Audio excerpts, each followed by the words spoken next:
Good afternoon, ladies and gentlemen. This is going to be xhairymuppetx doing another Starcraft 2 cast 1v1 between our Zerg player down the bottom right named Syzygy. Syzygy sounds close enough with all those Y's and a G in there, so apologies if he actually decides to watch this at some point. And up the top left we have NoNameST, a Terran player who I believe I cast a game of previously, and I also believe that he's the one that uploaded these replays.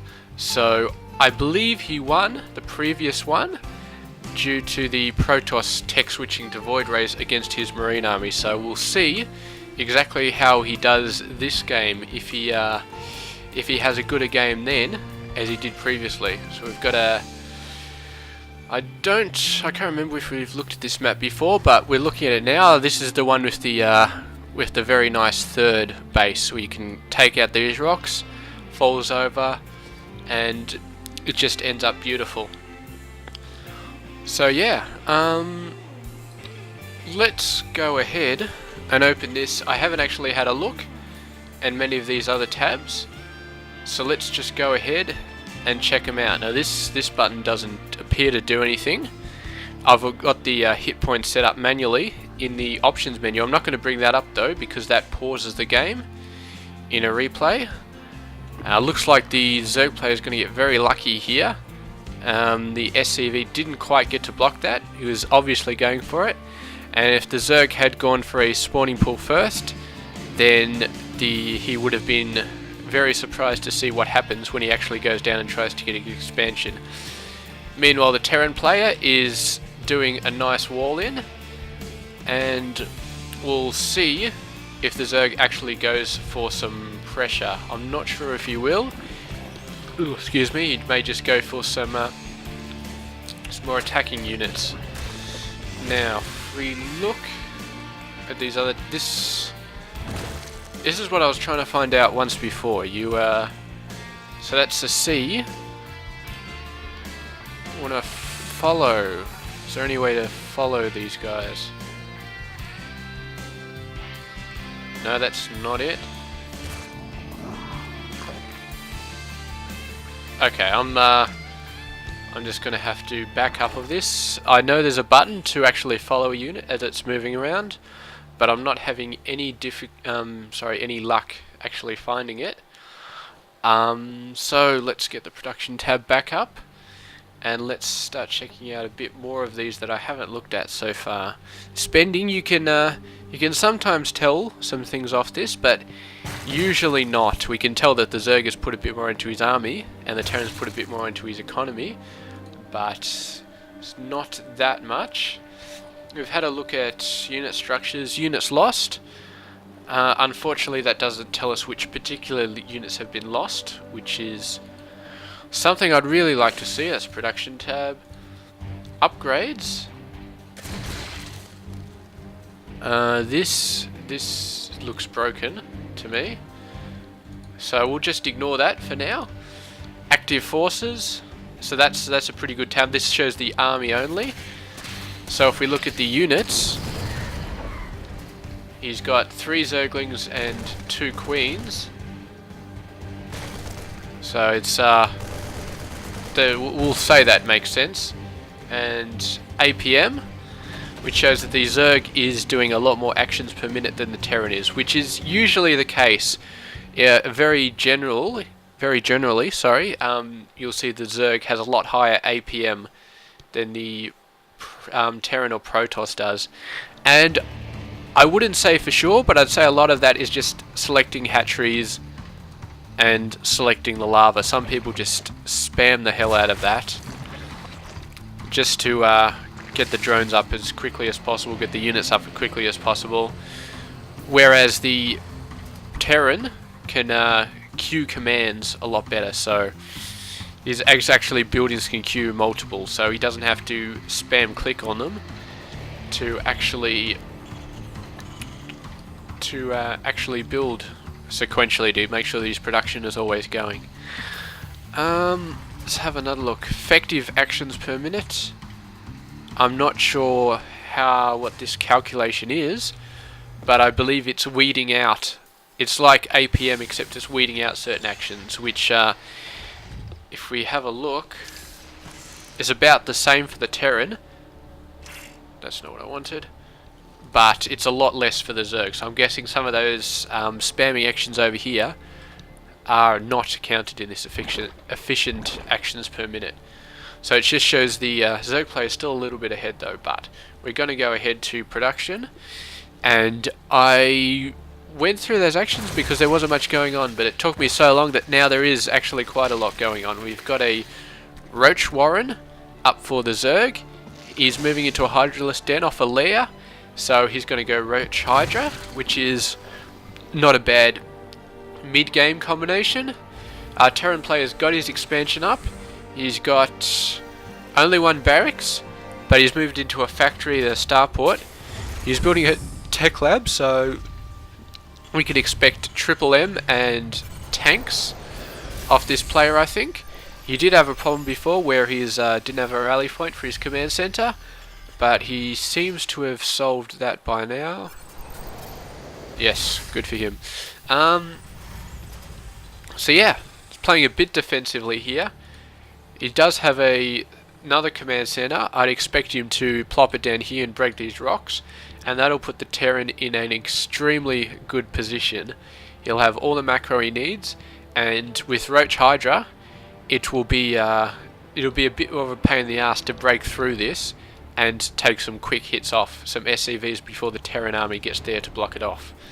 So we'll see what happens here. The Zerg is already a bit of ahead of him, getting down his third base, getting that going. If we have a look at the income tab, the Zerg is ahead, which is as you'd expect. He's not stupidly far ahead, so I'd say they're approximately equal as far as the income is concerned. Got Overlord, looks like he's got Overlord speed going, and he's going to get a quick scout, so he knows the second base is up at the 10-minute mark. He probably also saw the third orbital command here, so he can expect this to go down at some point. The Terran player, he needs to move these Marines across and at least scare this Overlord away. The Overlord's not scouting anything major, but you don't want to just let it sit there when you could take a few hits off it. Maybe he's going to get this Viking to go and have a go at it, but yeah, you never know. I mean, you never know if this Overlord has drop, and maybe it's going to drop some Banelings down on the SCVs. Maybe you can morph into an Overseer and start dropping some I can't remember what those units are called, the ones that scout around, the Changelings. Could drop a Changeling if he wants to. But the Viking is going to take it down, and the Terran is going to get into a much heavier macro mode. You can see the amount of barracks that he's building, so he's going for heavy triple M, and he's got a second factory coming up as well. It looks like he's currently producing Widow Mines out of that barracks, but it does already have one tank, and one of the changes made in Heart of the Swarm is that the tanks no longer require research to actually get siege mode, so they come with siege mode straight out of the gate, which is very good for Terrans who want to defend. So we'll see these rocks get taken out now. The Zerg already have them taken out, and it looks like he's droning up fairly well. He's looking to put a bit of a gap in the macro between himself and the Terran player, but the Terran player is not slouching off when it comes to producing SCVs, so he's doing pretty well as well, and he's got a lot of upgrades coming up. Maybe we can go back to this upgrades. No, it's I can't say what that tab is supposed to be doing. Maybe later on I'll check and see if it's just this particular custom UI or if it's the main UI that's currently broken as far as that's concerned. But I will say one thing about this excuse me, Zerg player. He's got quite a good creep spread here. He's got this covered, and he's got all the way out here covered, so it'll be very hard for the Terrans to set up with Marines and tanks and start shelling out structures. Now you can see 3 Evo chambers coming up here. I can only assume he's going to put some spine crawlers in and try and actually gate off this entire area. I'm not sure how well this is going to work. From the positioning, he looks like he's trying to gate off this ramp as well, but that's not going to work because the Terran can come up the back here, right around the side. And when you're talking about siege tanks, it's very hard to gate anything off because the siege tanks have a bigger range than anything that the Zerg arsenal has. Maybe Broodlords can compete, but Vikings just absolutely decimate Broodlords, so I don't really think they're an option. He is getting a hive though, so we'll see what he does with this. It's just about 1-1, going to get finished for these guys. The Terran is already at 1-1, and he's currently getting weapons level 2. He's also producing tanks at the moment. I'm not sure why these are separate icons. They should be stacked on top of each other, but that's fine. And we can see that the Zerg player is going for the oh god, I can't remember what those things. The Vipers. Going for the Vipers, and that'll almost certainly be to start yanking the tanks out of position and get them within range of the Hydralisks and the Roaches to take them out. So far I think the Zerg is going to be in a pretty good position to win this battle. There we go. So that's what these Evo chambers are. Evo chambers fairly cheap, only 150 minerals, and they're just going to be used for helping the Vipers regain some energy. So no sort of gate going up, it's basically just a suck pull for the Vipers. Now, he has a fair army here, but his Hydralisk count is quite low. Roaches are good, but mid to late game they just don't do the damage they need to. You can see it does 18 with a weapon speed of 2. So that's 1 hit every 2 seconds. Whereas the Hydralisks are 13, but they do just over 1 hit per second. So they're basically, I could almost say they've got double the damage of the Roaches, and their range is a lot longer as well. I'm not sure if he's researched the range increase for the Hydralisks, but I suspect that he has. So really you do need the Hydras. The Hydras have 1 armor, but the Roaches have 2 armor with the same upgrade, and the Roaches have much more health. So they're basically just there to take the hits from the Triple M and to take the hits from the tanks, assuming that they don't manage to pull all the tanks out of position all at the same time. Now the Terran does have a very large Marine Marauder army with some Hellbats for protection. However, he doesn't have a massive amount of tanks, so these Vipers are not going to be as useful as he previously thought. He was producing a lot of tanks. I'm not sure where they've all gone. If we go to the units tab, he's only actually got 1 tank. I thought he was producing more, but maybe not. He seems to be... There we go, now he's producing some. Maybe these are the ones that I saw before. Maybe he cancelled them previously and I didn't realise it. So these Vipers are maybe going to have a look in. They do have Thors though, and a Thor would be a very, very nice prize for the Viper to be able to pull in.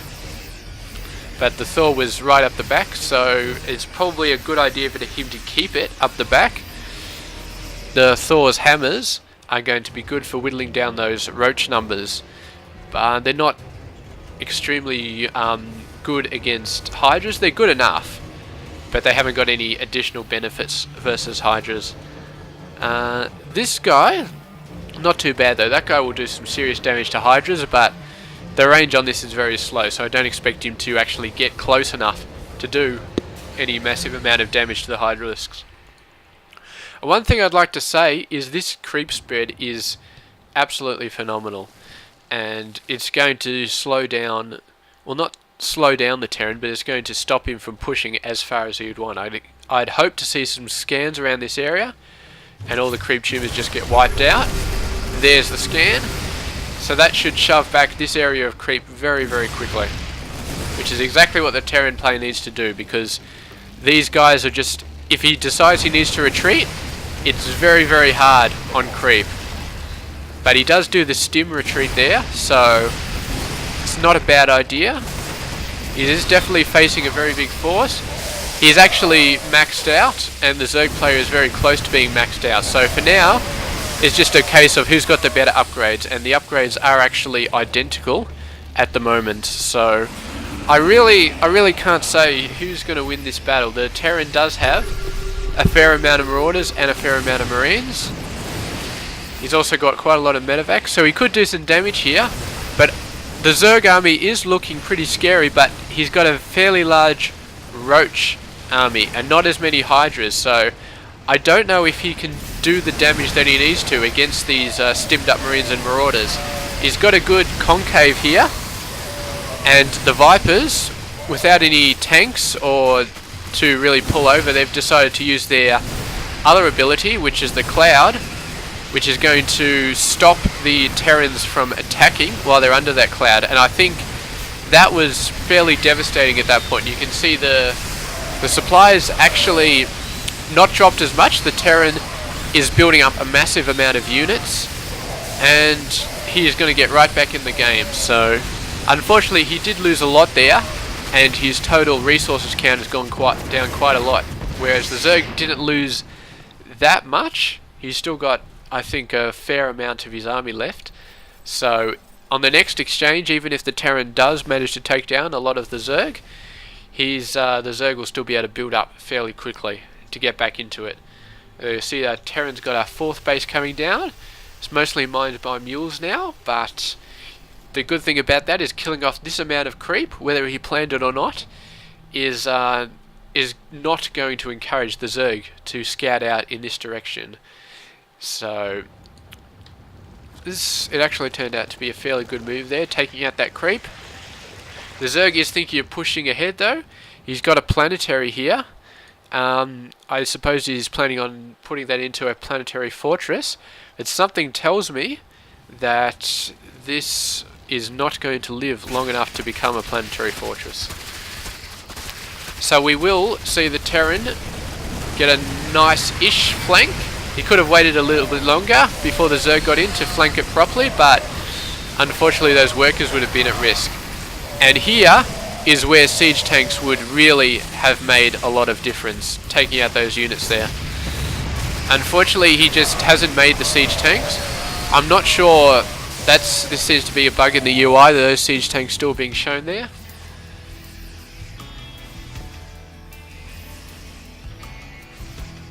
In fact, we'll have a look. I can't imagine there's a problem with this replay, but anything's possible at this point.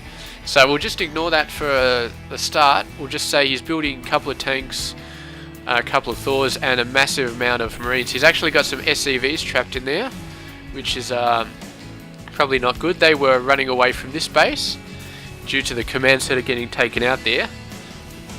But he's got another command center on the way, and yeah, this will be his planetary fortress when he gets that back up. The Zerg doesn't know about this one yet, so we'll see when he finds out about that. I expect the Zerg to scout over there at any second. It's probably what this Overlord is doing, and to just run in there and start taking it. Of course, this going in with the ground force into this expansion leaves him wide open to a flank from the main base, so I can see how he maybe wouldn't want to go in there. Maybe sending a large amount of Zerglings in there to take out the workers would be a good option, because he's not risking too much and Zerglings still do a fair amount of economic damage. Now the Terran he actually didn't do too badly there. He's doing a very good job dodging this acid spray here from the Vipers, but they're spraying it down quite a lot, and he's constantly having to run away, and his inability to attack while he's under that spray is actually hurting him quite a lot now. He's doing some serious damage. He's got 3-3, and the Zerg hasn't quite got his 3-3 up yet. He's getting it now, but I think that upgrade advantage and the fact that he was dodging those clouds was just enough to get him safe there. Now he really does need to start doing some economic damage, although the Zerg hasn't been pushing his income nearly as fast as the Terran has. He hasn't really needed to, because he's been able to keep his army alive for so long, and he's got such a bank of minerals, but he's going to have to spend quite a lot now. He should still have minerals left over, There we go, 17 Hydras coming out. That took about a third of his income. So we'll see exactly what happens. Looks like Terran's starting to do some drops. I don't think he got too many workers from over here because this is a new base, but he's going to take this hatchery down. And that was... I could not express how good the timing was by the Terran there. Not just in hitting that expansion, but in destroying the expansion, getting all his forces into the medevac and flying away. I don't think he took a single loss there, and that was luck, quite a lot of it, but it was also skill. And I just got to say that few seconds there when he pulled off that drop was absolutely fantastic. So we'll see what's happening here. We've got a Nidus worm, and the Terran must see it. It'll be on his map, definitely. Yeah, he definitely sees it. So he's got to get forces down there ASAP and start taking it out. He's not noticing that it's actually there. He'll start to notice it in a second when all his SCVs start dying. But yeah, really this is just dropping the ball there a little bit on the Terran player's part. He should have seen that a lot quicker, and he didn't, so he's lost all his workers here and he's lost his command center. And this is actually quite devastating, this cloud, because I've just realized if he puts that down, forces the Terrans to back up, and if they do have tanks and they don't have enough tanks, then it gets bad. I mean, you have to have a gap, a certain amount of gap between the Marine Marauder force and the tanks. You've got to have some wiggle room, because basically if you pull back far enough and the Vipers get clouds off on the tanks, then your tanks are pretty much dead, because your main force, your Marines, Marauders and your Thors are not going to have enough DPS to push the army back. You need the tanks to do that, and unless you've got... If you had Vikings to snipe the Vipers, then I'd say that's a good chance. It's kind of like going against Protoss. You've got to have it starts with V, but I keep thinking Vultures, and then I keep thinking Vipers. Vikings and Vipers. Blizzard, you dropped the ball when you named that Zerg unit, because it's just absolutely insane trying to differentiate Vipers and Vikings. It's completely doing my head in.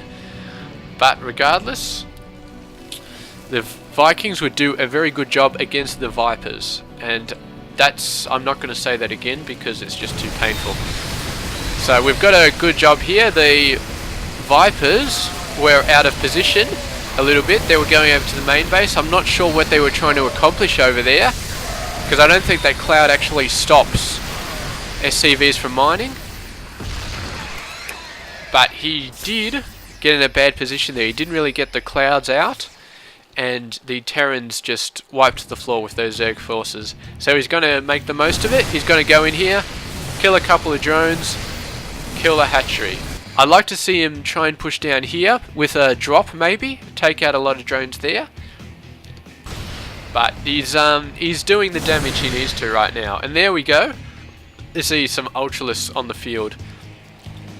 I'm not sure I agree with this, because the Terran player has a fair amount of Marauders, but he does need some heavy damage units in here. And this gentleman does have the Torask skin. I believe it's called Torask. It was actually a really fancy unit back in Starcraft 1, a really fancy Ultralisk skin, and I believe you get that when you buy the Heart of the Swarm Collector's Edition. Unfortunately, it doesn't make the Ultralisks any more viable and make them last any longer, and these Marauders did a very good job at cleaning up the Ultralisks. However, they're not all that good against Hydras, so the Hydras are going to clean up... Well, I thought they were going to clean up this Marauder force. They almost did. It's a bit hard to tell what units are left because of the medevacs, but I don't think there's enough left to really push any further than this. The Zerglings are going to get some nice kills here, and I'm not sure I believe it, but I think that tank got picked up with about 2 health left, And I think it's in here. There we go. This tank. I'm going to have a look when this tank gets dropped and see how many health it has, because I could have sworn that there 25 health there. So that is I would say it's an absolutely awesome tank, but the fact that it doesn't have any kills, I'm not so sure. This tank's at full health. He's got 4 kills. This tank kind of seems a little bit useless, so I don't know if it was worth actually saving him. But maybe he can redeem himself in the current battle, especially if there's Zerglings. I'm sure any tank that manages to get into siege mode will get more than its share. And Terran player has got a planetary fortress on this expansion. It's a very, very good idea, considering now he's got Zerglings. And looks like the Zerg player's got a GG. He looks like he's fairly gas starved at the moment, which I'm guess is why he's going to do that. He is producing Zerglings because he couldn't really produce a massive amount of anything else. Meanwhile, this... I'm not sure why he was gas starved though. He still had these 2 gas going. He still had these 2 gas going, and I guess this base he was just having a bit of trouble holding on to. So yeah, I mean, good job for the Terran. We saw some very interesting Viper mechanics in this game. Everybody's been talking about their fantastic ability to yank units out. You yank a Colossus back and then destroy it, yank a tank back and then destroy it when it's in siege mode. But I was not expecting to see that the Acid Cloud, I'm not sure the exact name of the ability, but we'll call it Acid Cloud from now on. It doesn't actually do any damage, but it stops the units underneath it from attacking. And we saw an absolutely fantastic use of that ability, constantly forcing the Terran army to move. And we saw that one battle over here. The Terrans moved back a bit too far. The Zerg got the cloud over the siege tanks while they're in siege mode, and that was game over for that Terran army at that point. So really, really impressed with that use of the Viper mechanic in this battle. I don't know what else to say about this battle. The Terran just pushed hard. He had the upgrade advantage a lot longer than the Zerg had the upgrade advantage, and he did some very good work. So congratulations to our Terran player No Name. Second game I've cast of him, and it's the second game he's won. So good on you. And thank you very much for watching, and I'll chat with you guys later.